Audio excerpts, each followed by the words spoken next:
नमस्कार, मैं हूं मोहम्मद आसिफ और आप देख रहे हैं नेक्स्ट 9 न्यूज़।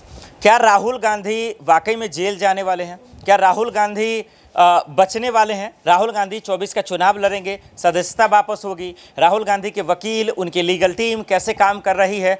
ये तमाम सवालों का वक्त आ गया दर्शकों समझने का और आपको समझाने का। तो जरा चलिए, जरा बारीक से समझाते हैं, समझिए कि किस तरीके से कोर्ट में क्या सबूत पेश करेंगे और कैसे मोदी सरनेम मामले में राहुल गांधी बच सकते हैं और 24 का चुनाव लड़ मोदी सरकार को हरा सकते हैं। क्या करे कांग्रेस की टीम और उनके वकील, जरा गौर से सुनिए। इस सरकार ने, इस केस की बात नहीं कर रहा हूं मैं श्री राहुल गांधी की, सैकड़ों केसेस में 2014 के बाद ऐसे येन केन प्रकारेण कदम उठाए हैं जो हर नागरिक के स्वतंत्र निडर बोलने के अधिकार क्षेत्र में बाधा डालें बार बार। और उसके उदाहरण आप जानते हैं। बोलने की स्वतंत्रता और बोलने के बाद की स्वतंत्रता, दोनों को सीधा निचोड़ने का प्रयत्न किया इस सरकार ने बार बार। श्री राहुल गांधी, हम सब जानते हैं, ने निडरता से बार बार संसद के अंदर और संसद के बाहर अपने विचार रखे हैं, जनहित में रखे हैं, जनता के सामने रखे हैं, जनता के लिए रखे हैं। उन्होंने सामाजिक, आर्थिक, राजनीतिक, विदेश नीति इत्यादि इत्यादि सब मुद्दों पे पूरा बोला है, बिना झिझक के बोला है। और वो आज उसकी कीमत चुका रहे हैं, क्योंकि उनके सवाल, उनके वक्तव्य अच्छे नहीं लगते उन लोगों को जिन्होंने वो गलतियां की हैं, जिसके बारे में विवरण करते हैं श्री राहुल गांधी। कभी डिमोनेटाइजेशन ले लें, कभी चीन को क्लीन चिट का मामला ले लें, कभी जीएसटी ले लें।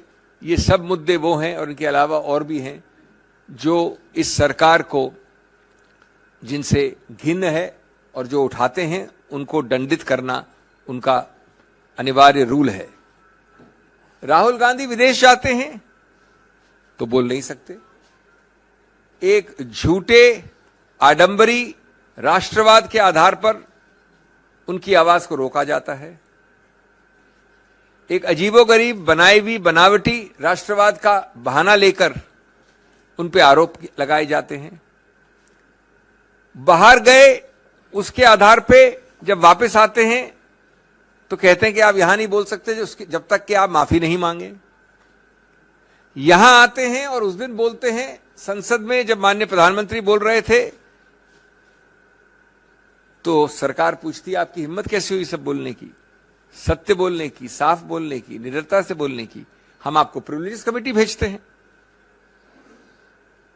और सबसे अजीबोगरीब जो मैं समझता हूं, किसी गणतांत्रिक, संसदीय गणतांत्रिक, लोकतांत्रिक देश में नहीं देखा गया, जब वो आके बोलते हैं तो सरकार खुद अवरुद्ध करती है संसद को।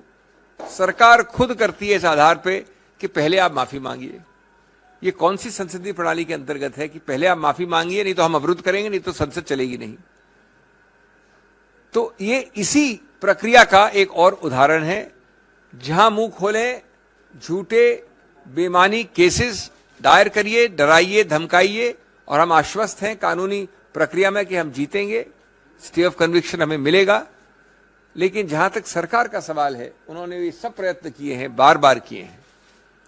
जहां तक कानूनी पक्ष है, मैं बड़े संक्षिप्त रूप में आपको बता दूं, कल बताया था मैंने, थोड़ा उसको और विस्तार से बता दूं, लेकिन संक्षिप्त रूप से, कि जब आप जल्दबाजी करते हैं तो गलतियों के ऊपर गलतियां करते हैं,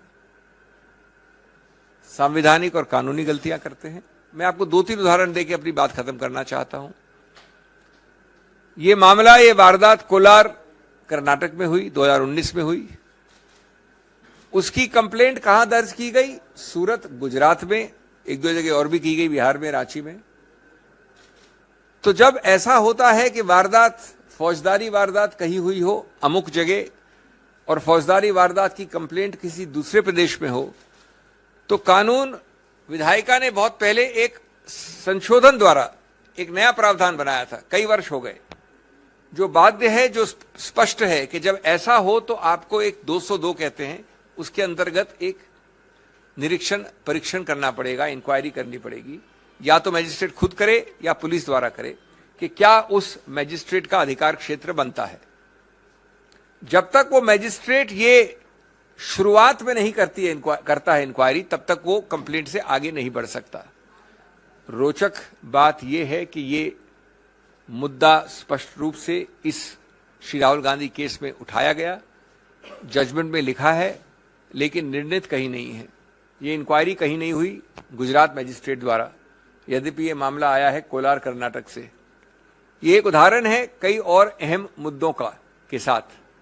एक दूसरा उदाहरण, और आप अपनी कंक्लूजन लगा सकते हैं, जो मैं आपको 3 तारीखें देना चाहता हूं। एक विचित्र बात हुई, जो याचक है इसमें कंप्लेनेंट है, वो अप्रैल में 2019 में कंप्लेंट फाइल करता है। 2021 जून में श्री राहुल गांधी उस मैजिस्ट्रेट के सामने पेश होते हैं जो सूरत का मैजिस्ट्रेट था, उस पर एक मिस्टर दवे थे। 1 साल तक रुकने के बाद याचक वापस एक अर्जी देता है कि श्री राहुल गांधी वापस पेश हो। जब मार्च 2022 यानी पिछले वर्ष वो दूसरी याचिका बार बार उनको बुलाकर तंग करने की प्रक्रिया पे मैजिस्ट्रेट वो खारिज कर देता है, तो याचक कंप्लेनेंट हाईकोर्ट जाता है और अपनी कंप्लेंट का खुद एक स्टे ले लेता है। अपनी कंप्लेंट का खुद स्टे कि ये आगे नहीं चलेगी। 1 साल तक वो पड़ी हुई है, 11 महीने से उसका कुछ नहीं करता है, सब कुछ ठीक है उसके लिए। अचानक वो वापस जाके फरवरी इस वर्ष फरवरी में, यानी पिछले महीने, हाईकोर्ट को कहता है कि साहब अब काफी एविडेंस आ गई है, अब मैं अपनी खुद का स्टे को वापस लेना चाहता हूं, स्टे को आप निरस्त कर दीजिए, यानी स्टे को स्टे कर दीजिए, स्टे को हटा दीजिए। हाईकोर्ट करता है और वापस जाके मैजिस्ट्रेट जो अभी तक बदल गया है, एक नया निर्णय आ जाता है जो अभी कल आया। आप अपने आप चित भी अपनी, पट भी अपनी, अपने आप लकीरों के बीच क्या हो रहा है समझ सकते हैं, संज्ञान कर सकते हैं। मैं अंत में ये कहूंगा, श्री राहुल गांधी की आवाज इतना आसान नहीं है दबाना। सुना आपने। इसके बाद तो दर्शकों मेरे मन में एक ही सवाल आ रहा है कि क्या वाकई में राहुल गांधी बच पाएंगे। मुझे तो नहीं लगता जिस तरीके से अभी उनकी लापरवाही देखनी जा रही है, क्योंकि अगर बचते तो फिर उस पर कामकाज होता और वो कोर्ट का रुख करते। कोर्ट में हालांकि फैसला सुरक्षित है, अब देखना पड़ेगा। राहुल गांधी को उम्मीद है, उनके समर्थकों को उम्मीद है, उनके वकीलों को उम्मीद है कि कहीं ना कहीं जो है वापसी हो जाएगी। कपिल सिब्बल ने भी कहा था कि जीत हम दिलाएंगे, अगर वो कोर्ट जाएंगे तो मोदी सरकार ने ये सरासरी गलत किया, क्योंकि मानहानि केस एक छोटा सा केस है और ये जानबूझकर बदले की आग में ये की गई है। दर्शकों, इस मसले पर आपकी क्या राय है कि राहुल गांधी चुनाव लड़ेंगे, सदस्यता वापस होगी, कोर्ट से जीत पाएंगे, और जो कपिल सिब्बल ने भी कहा था क्या वो सही कह रहे हैं? कमेंट कर जरूर बताइएगा। देश दुनिया की बड़ी खबरों के लिए देखते रहे नेक्स्ट नाइन न्यूज़। नमस्कार।